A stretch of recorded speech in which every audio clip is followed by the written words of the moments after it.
Bonjour et bienvenue dans ce nouvel essai. Aujourd'hui c'est Sébastien qui nous a rejoint. Bonjour Sébastien. Bonjour. Pour prendre le volant de l'Opel Adam, finition glam et motorisation essence 4 cylindres de 87 chevaux. Donc là on est en présence de la nouvelle citadine chic d'Opel, l'Adam, donc une toute nouvelle voiture. Premier contact esthétiquement, qu'est-ce que vous en pensez? L'avant est original. Je trouve que bon là la couleur l'est particulièrement. Les phares, La petite calandre avec la touche chromée, c'est sympa. Alors là on est sur une finition intermédiaire, glam.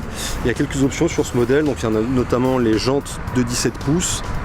De série c'est 16 pouces normalement, on a les coques de rétroviseur avec un motif particulier, on a le grand toit panoramique.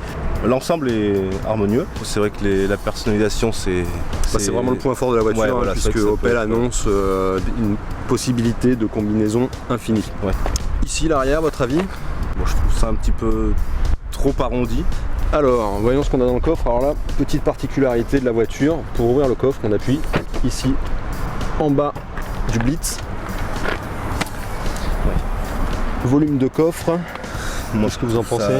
Petit, ouais. Très petit, avec un seuil de chargement assez élevé. Ouais, en effet, c'est vrai que c'est très haut. On va s'installer à l'intérieur. Oui.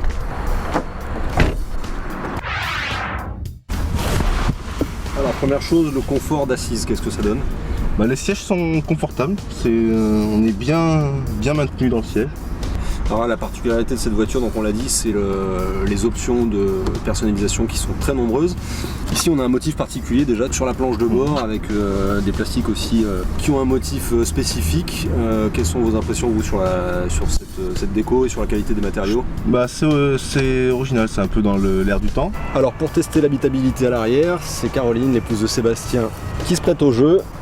Si vous voulez bien vous donner la peine. Alors je rabats le siège. C'est surprenant, c'est plus de place que ce qu'on pensait, donc c'est très bien. Un bon point là Ouais, aussi. très bien. Alors Sébastien, comment se passe la prise en main du véhicule? C'est un véhicule très simple à conduire, très maniable. Alors on est sur une voiture, un gabarit très compact.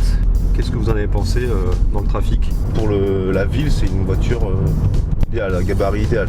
Alors en moteur, on est sur un 4 cylindres essence, 87 chevaux avec le stop and start. Je crois que c'est la première fois que vous essayez un véhicule avec ce système, qu'est-ce que vous en pensez?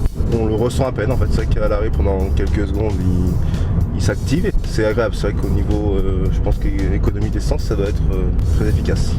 Et sinon la réponse du moteur? C'est vrai que c'est pas un très gros moteur, mais c'est une voiture un peu joueuse. Quand on accélère, le moteur réagit correctement et c'est vrai que c'est plutôt agréable. Alors Sébastien, à vous le mot de la fin, qu'est-ce que vous avez le moins et le plus apprécié sur cette Opel Adam? Le moins apprécié, les suspensions un peu sèches. Ouais. Et le plus apprécié, la maniabilité. Très bien. Merci pour votre participation. Merci à vous. Et à la semaine prochaine pour un nouvel essai.